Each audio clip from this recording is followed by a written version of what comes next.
right angles, the combinations, and so forth. I'm sure you enjoy it.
Next, I'd like to demonstrate each sections with the right energy, the right angle, with the applications.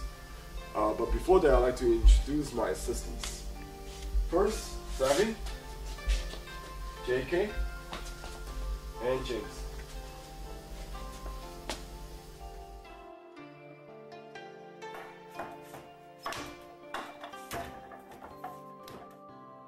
Section 5.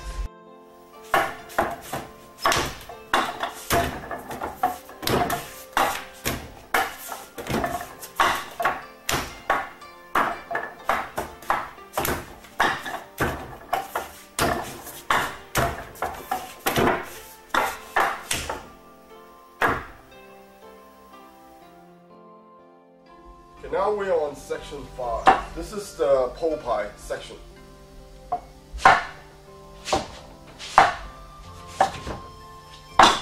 Okay, the first pole pie is Quan, pole pie.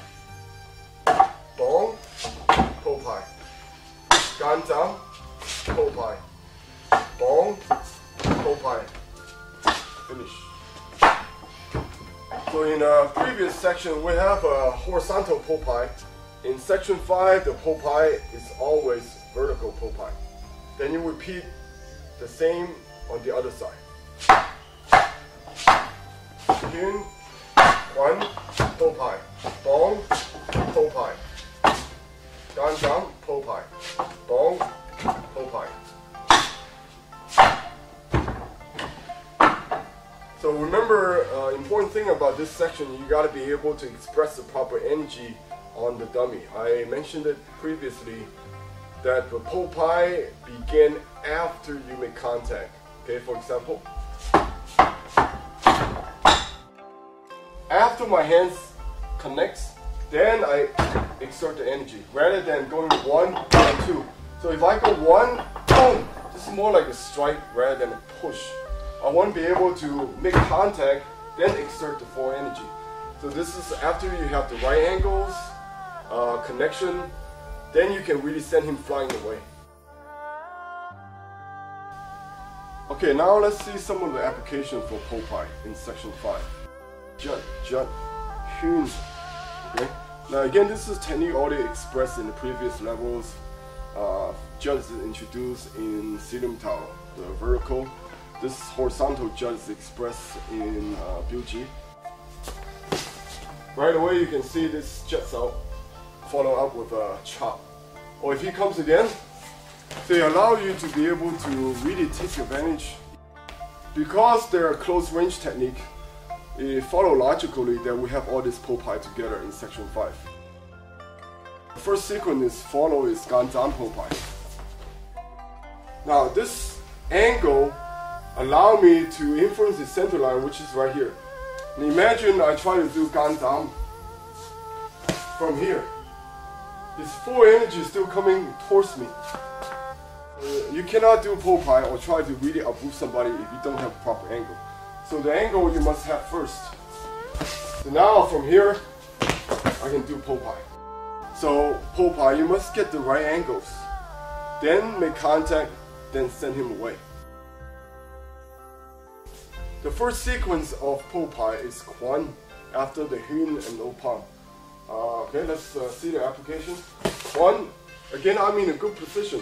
My hand can hit him, but his hand have to cross, which is not good for him. So this is number one. It proves I have a better face. One. Second, his center is going away from me, where my center is going towards him. So after Kwan, then I can quickly change this into po-pai.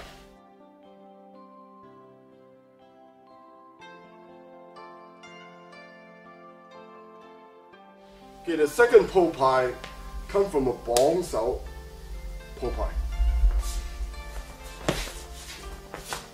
Okay, now in the position, again I have my upper gate covered. If I want more secure, I can control his hand. I'm in a perfect position to again send him flying. Before you do the po-pai, you have to be in the right angle. That means he's in a weak position. Then po-pai, you can really generate the power to send him. So now you've seen some of the po-pai application, right? Kwan po-pai, then bong po-pai, then ganzam sao po-pai.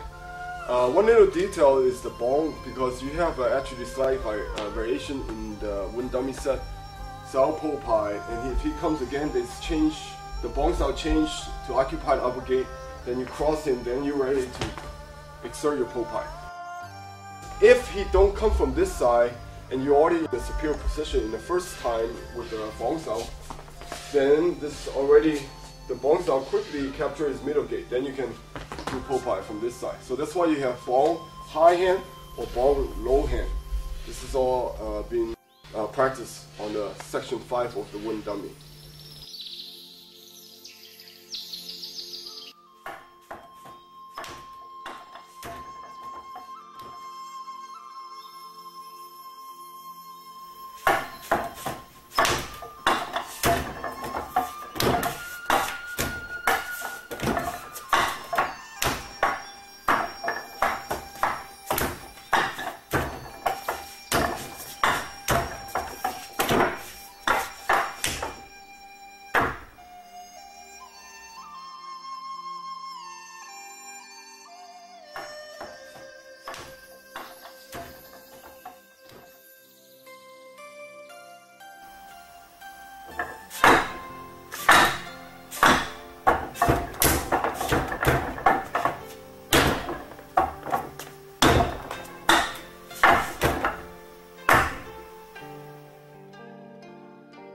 Section 6. Ganzam, ganzam, ganzam. Bong, tan, chop, pop, and trot. Other side. Now this is interesting because you see there's like, it seems like extra steps, and he kicks from the back foot.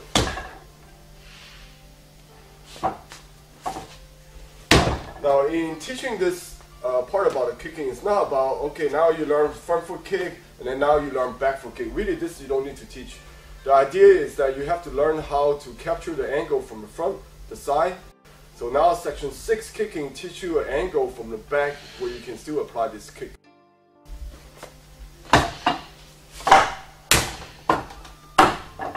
Okay, so you see again you have many angles. This is one of the key components for you to be able to use Wing-Chun for applications. Section 6 begin with ganzam sao, and then it follow a whole sequence of fast hand. So Wing-Chun, when you have such a short distance, you need fast combination. But this sequence teaches you not about fast hands, but it's really a trapping technique. The first combo, 1, 2. Again, 1, 2. Bong, or Kwan, Tan, then trap. Bong, or Kwan, Tan, then trap. Again, you put all this knowledge together. In order to trap somebody, you have to have control of his center and facing. Here you see my center is totally free and his center is crossed. So this is a trap. But again, we explained the sequence from dummy. From here, the next move is here. You see his center line's been destroyed. He's leaning this way and I'm coming in. So again, I have such a powerful strike. It's because my angle is correct. So Wing-Chun always uses a smarter way. Our next sequence, right? The Tan and trap.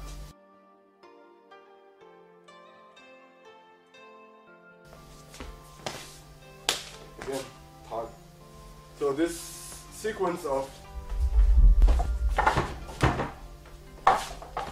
a lot of people like to do real fast in these sections, which means that you understand really the function of this section is be able to quickly trap your hand, tie them up.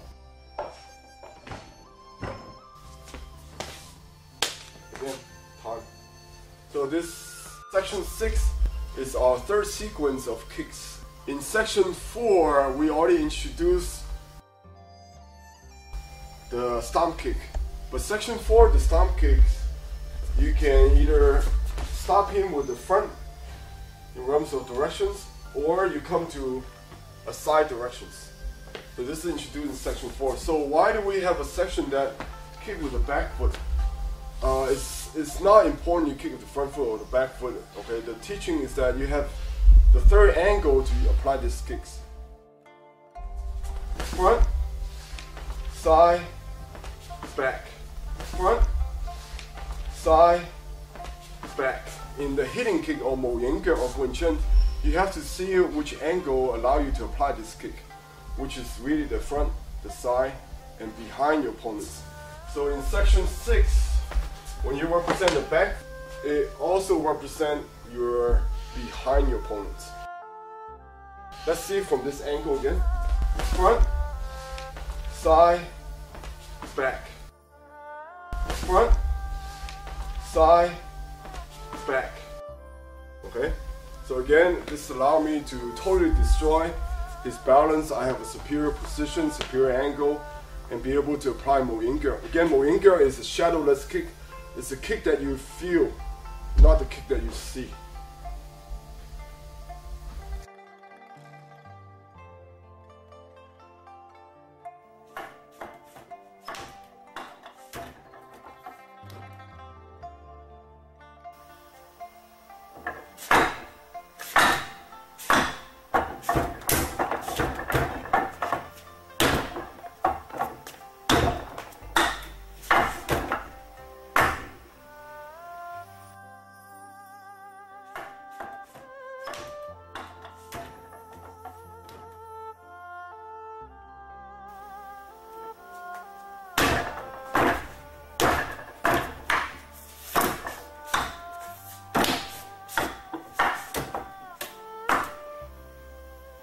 Section 7. Finger, one girl. Finger, one girl. Sweep. Or soul girl. Now you see this section has 3 kicking techniques. One is front foot kick with the stomp, then front foot kick with the side kick. Then you have a sweeping kick called soul girl.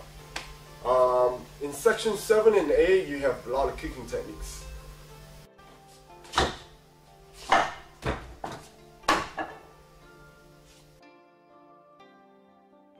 First kick is Jingge or hitting kick, which you've seen in the previous section.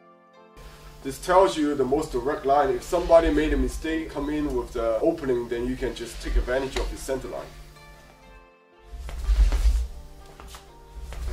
Now you notice what I did after I kick.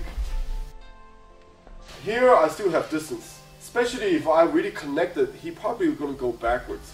So when I step down, I have to be able to maintain that distance. So it's a step down and be able to maintain that proper positions. We train how to follow up with a step, or could be follow up with a kick. So it would be something like this. Okay, that would be a variation. So you kick and come down with a step, follow up, because you cannot have a strong hand technique if you don't come down first.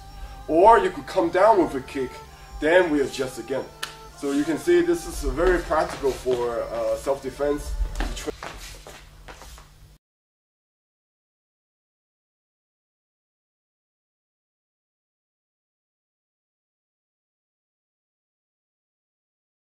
The last part of this series, you have what we call sweep. In Biu-Ji, we have a sweeping motion. In order to sweep somebody, we must do one thing: center line domination. So, for example, then I want to sweep him. What is wrong in this position? We are even. So, in other words, actually, J-King can also sweep me too. Yeah. See, this is not center line domination. So in a wooden dummy, we parry, sweep, and this control the upper gate so I can destroy his balance before I sweep. So the real application would be, from here I must destroy his center line. Dan, can you sweep me? Yeah. See, this is the movement when you get to here, or here. Okay? So you must affect his center line. So let's look at the angle again. One, or even here. Okay, but I have to have control in center line. So in a form, you either go for the center line in the middle gate or the upper gate.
Okay, section 8. So this is the last sequence in the Meng-Zong. So Sefi, let's go through it. Low bong, tan. Low bong, tan, palm strike. Bong. In section 7, we have 3 sets of kicks or legs. In section 8, we have 4. This is the first one. It's lap, pull, and sweep. Lap, pull, sweep. This is the second series of kick in section 8. Wrong bong sao, hei geao. This means that if you bong inside, then you can actually attack the lower gate. Gan zao, tok sao, gam sao, pak sao, and kick. This sequence here is side step or stepping and kick. Gam sao, stepping and kick. Gan zam sao. Gan zam with a sweep. Gan zam with a sweep. And this is 3 motion in 1. Again, express the completeness, the unity of Wing-Chun. This is the last movement.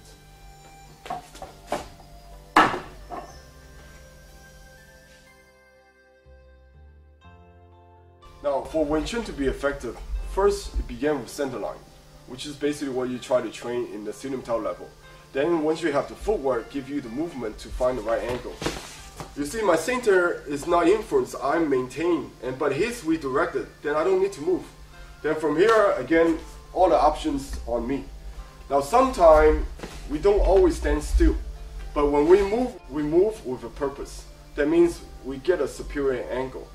So this will be another example of the same movement, but this time I'm not going to hold my ground.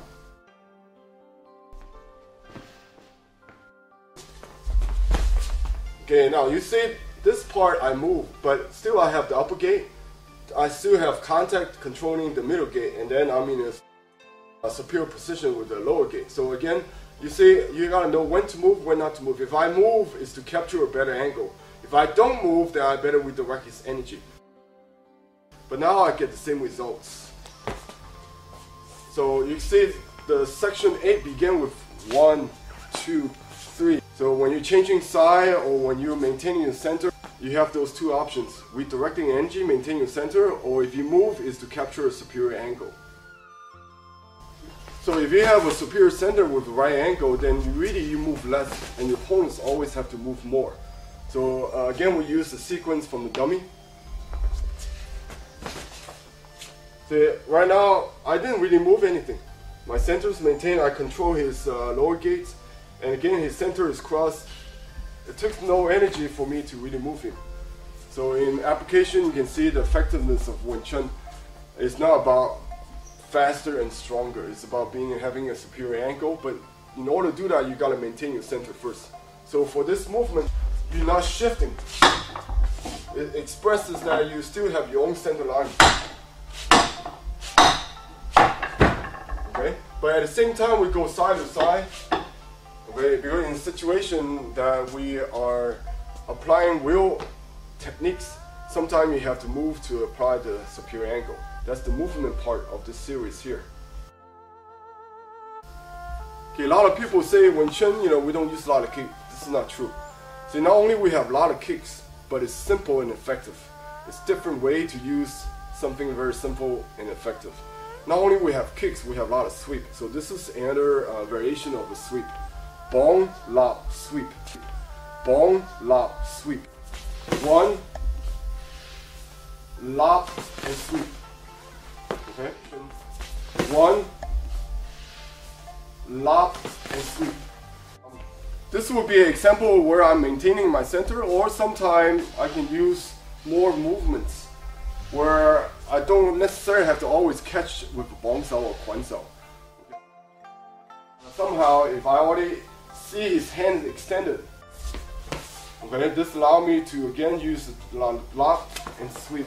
Now in practice, you feel the energy, but it's very hard for someone to see the energy. It's one hand is pulling, and my foot is pushing. So you have one pull and one push. So the energy on the dummy is the opposite. Just like in Sim-Tao, you have how I explained, you have a pulling and pushing type of energy. Again, this is more efficient. Okay, the next series is follow with another kick. We have a saying called bong cho sao hei girl.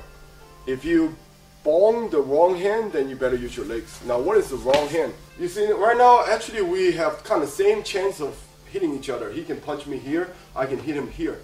But in Wing-Chun, we don't want to be fair in a fight.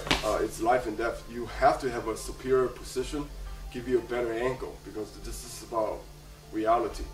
So from here, if I are in the inside hand bong, this is called bong cho sao, because here I have a better angle. I can do a couple of things.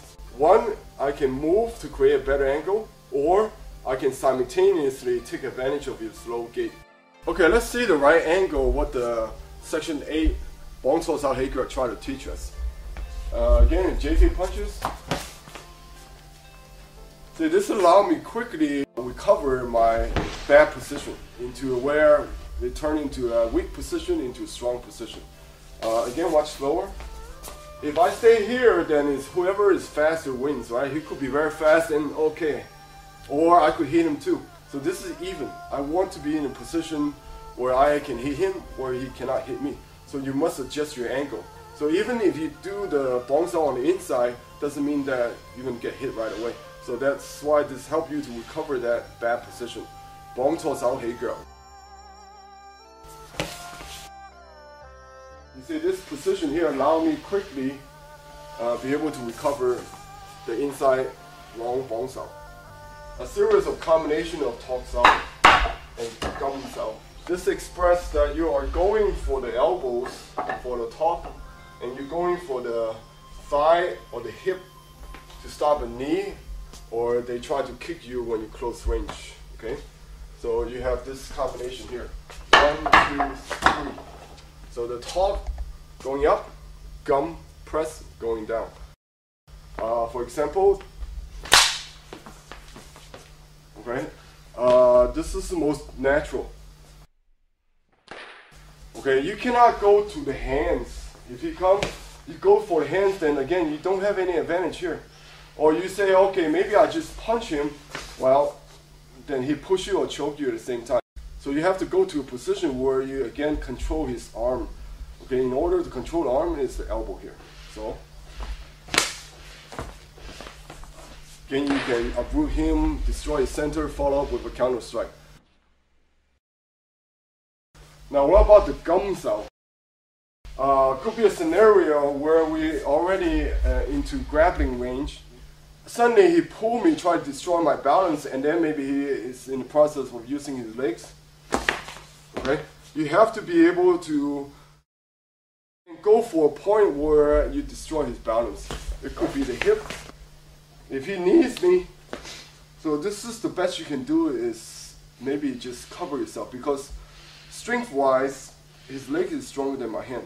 So you really have to go towards the base, okay, and allow you to change the angles. Okay, so obviously, quick recovery of this technique, right? You have to be able to maintain your center, get rid of their hands, and then gums out pressing, right? So for example, from this angle, let's say JK already passed my guards, right? He comes in already in control. This is where grapplers would have the advantage. The same thing, they try to influence our center line, but this time it's more of an upper gate. So in this case, if I don't free this hand and I don't know what's going on, then next I could be getting hit with the knee, or I'd be going down on the floor. So you have to be quickly maintain your center and then get rid of his threat. Okay, if he attacks me again, okay, so this will be a quick situation where you take away his roots and protect yourself, both the upper gate and the gums out for the lower gate attacks. Next we have hot and then the hitting kick. When you have distance, you still have the concept of loi lao, hui song. I'm over here and then suddenly he attacks me. I have to readjust. Okay, this is maintaining my position. I cannot just attack him from weak position. So this footwork is really loi lao. So even if I'm ready to face him, sometimes he comes in really strong, so you need to readjust. Maybe he kicks me this time, right? So you just readjust. But this is the loi lao part. Now, loi lao cannot always loi lao, because I cannot just keep going loi lao and loi lao. So you always have loi lao hui song. So this is basically is one action. Loi lao hui song. Loi lao hui song. So this is dealing with how do you adjust the different positions, dealing with the incoming energy. So there is momentum coming at you. So this is when you absorb and send off.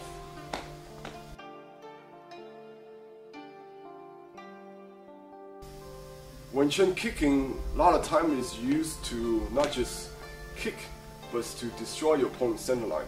And the best way to do that is sweeping. In the previous section, we have a sweep that is from behind. We have a sweep that is really in front. The last part is gan zam sao, then this is express the sweep from the side. Again, in the previous section, we already demonstrated the sweep from the back. And then the lob sweep from the front. Okay, or opposite direction. As I'm pulling him one way and I'm sweeping his foot this way. Okay. The third one, which is the ganzamsu, expresses. Let's say again he punches me.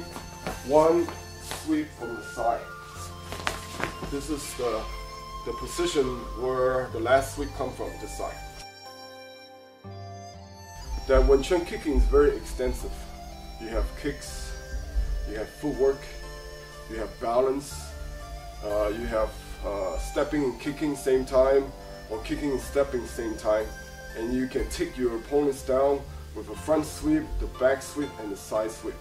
The last motion of this form express that Wing-Chun is highly developed, that we can use both hands and both feet and be able to maintain simultaneous counter attack and maintaining body unity all in one action.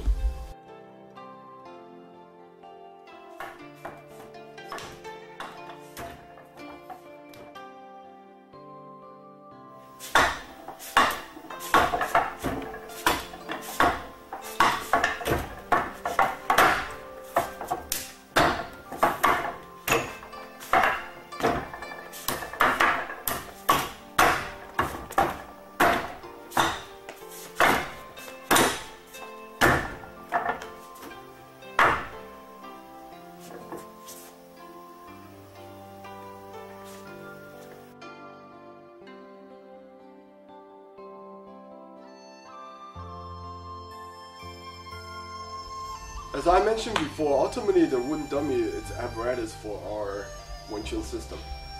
Besides using different tools such as the pole, the knife, the sandbag, okay, there's also different methods you can practice. So we have a method called da-hong-zong, hitting the empty dummy. So this is basically repeating the combination, the sequence, but without the wooden dummy. This method helps the student to develop sense of flow, combinations, and reinforcing the memories so he can be able to react without having to think about the sequence. So Savvy is going to demonstrate the sequence of the dummy, but without the dummy. We call this Da Hong Zong.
Now we're going to have some question and answers. At this stage of training, there could be some misconceptions. Of course, we're learning new knowledge as well as more understanding of techniques.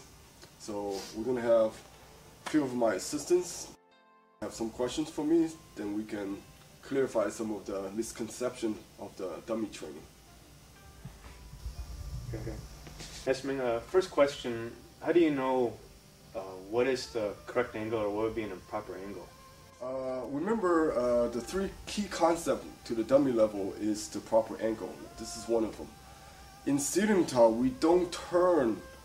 Okay, it's because that we need to learn about center and establish centers so you understand the four gates. This is basic foundation. You learn how to stand before you learn how to walk. In Tao, would be the Tao response to the first technique of the wind dummy. Zhong. So if he comes in straight, the Zhong will be just going straight. But again, this is expression of Tao level. But in reality, you must have proper angles. So for example, right? Maybe if he throw me a curve punch, then this angle is not safe anymore. So I need to change. So where do we get the footwork and the angle from is Cam-kyu. So you must combine the center reference of Tao to Cam-kyu. Okay? Then even if he throws something off my center, I'm still okay. My hand's still on my center, but my angle changed. See, I still have a better position. If he comes with this, it doesn't work. So this is angles. Then we're talking about energy. So imagine my energy is going away from him. So this is incorrect. So I want to combine the explosiveness of Biuji, the angle, the footwork of Cam-kyu, with the center line and the gates of Tao. Then when we combine that, then you have a nice set of equipments to work their combinations. So that's why the angle is so important. So a lot of time, one misconception of Wing-Chun is that a lot of time when we practice, we always square up. For example, Pak Sao, Lap Sao, Dan Chi Sao, Chi Sao. You see, the problem is that we always square up.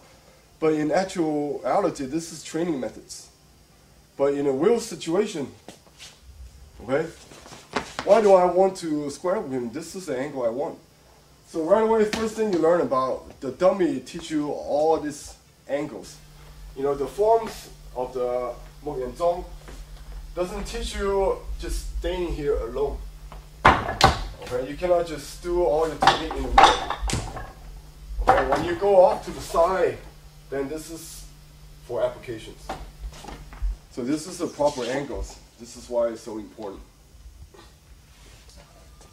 Master Meng, my question is, what exactly are the consequences of either being too far or too close to the wind dummy when you're practicing? Okay. Again, because this is set up to, it's a mold to set up for the Wing-Chun system training, right?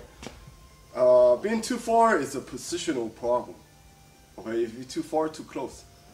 So the angles and the position, it's all interrelated. So distance is obviously one factor.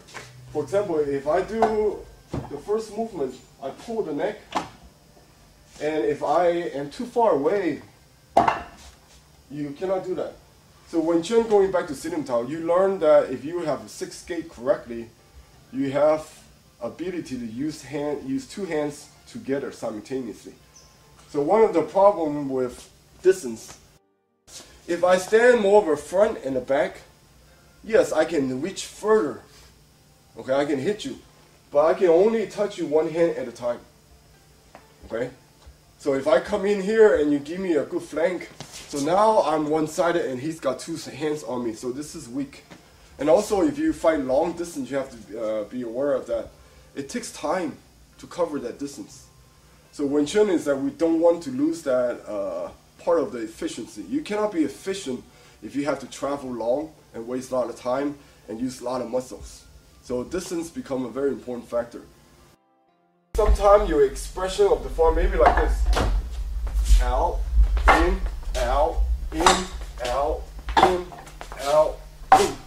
So in actuality, you're losing time when you do something like that. You don't have the luxury of just going in and out. So this is more refinements of distance. So this is very important because we stick. So if you watch this sequence again, we stick, continue contact, we stick. And then what is the shortest distance for the next movement, not from here to here. It's from here, boom. Then what is the next movement? It's from the lower arm to the upper arm. Then I make contact. Once I have contact, then I can redirect. So I don't have a distortion of giving away too much space, which means you give away too much time. You know, it would be something like this. See, every time I lose contact, that means I lose control. So this is not the correct distance. So, but they're all interact. The angles and the distance has to be worked together. Mr. Ming, I notice you see different types of energies used on the dummy. Sometimes they're really, really hard, and other times they're really, really soft. Is there a specific reasoning behind that? Okay, and good questions. Remember, this is a very good device for proper energy, but the energy does not come from muscles. So if I really want to bang this up, I will use a hammer. Why I want to use my arm? The power of Wing-Chun comes from proper angles, ability to retain your center, and uprooting your opponents. Does not come from force against force. Force against force works if you're bigger. But one day we get old. You know, right now I'm still healthy, but let's say 50 years from now, a 250-pound linebacker want to pick a fight with me. Then I cannot use my strength to beat him. I have to use a smarter way. So Wing-Chun is about understanding a better angle, so I can still protect myself even I'm weaker.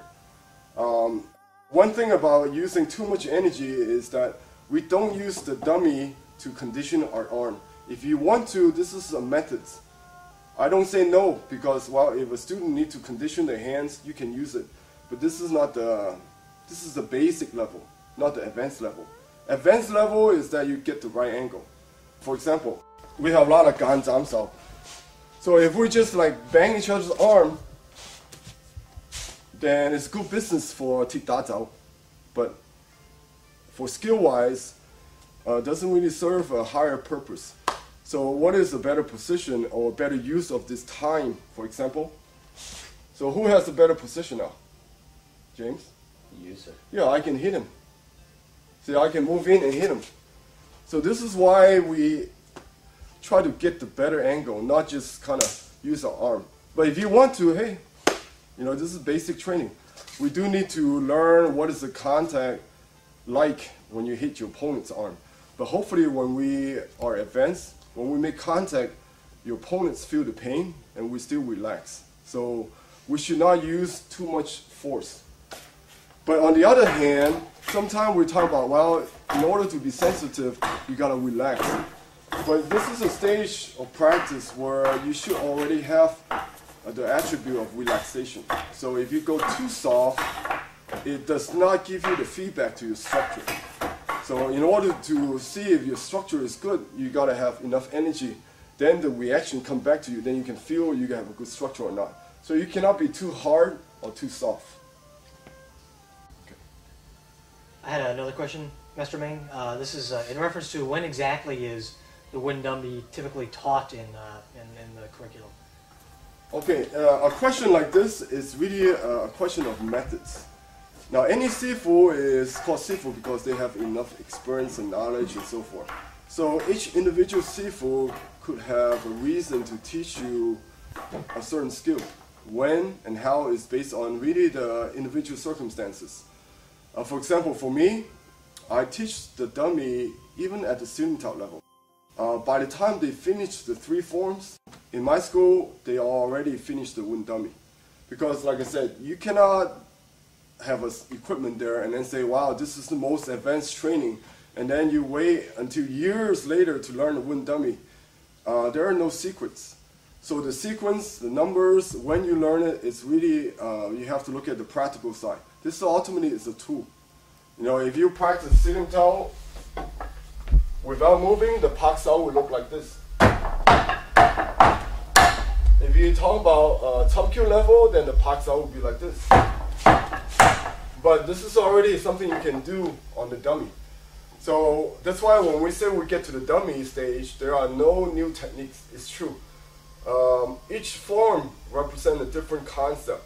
Okay, so this is a tool that brings the concept together and mold it where it become more efficient, better precision, better angle, and save time.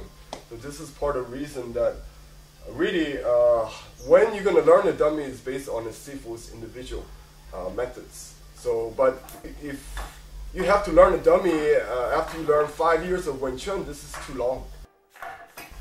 Wing-Chun is supposed to be practical. Or you say, well, we got some secrets here. There are no secrets. The more drills you have, the more complicated it is. That's why Wing-Chun is based on principle and concepts. Okay, Tao introduced all the principle and concept in my Tao series. So if you understand those principle concepts, you can see what we do here is the same. There's no different. So this is the efficiency of Wing-Chun again. That's me.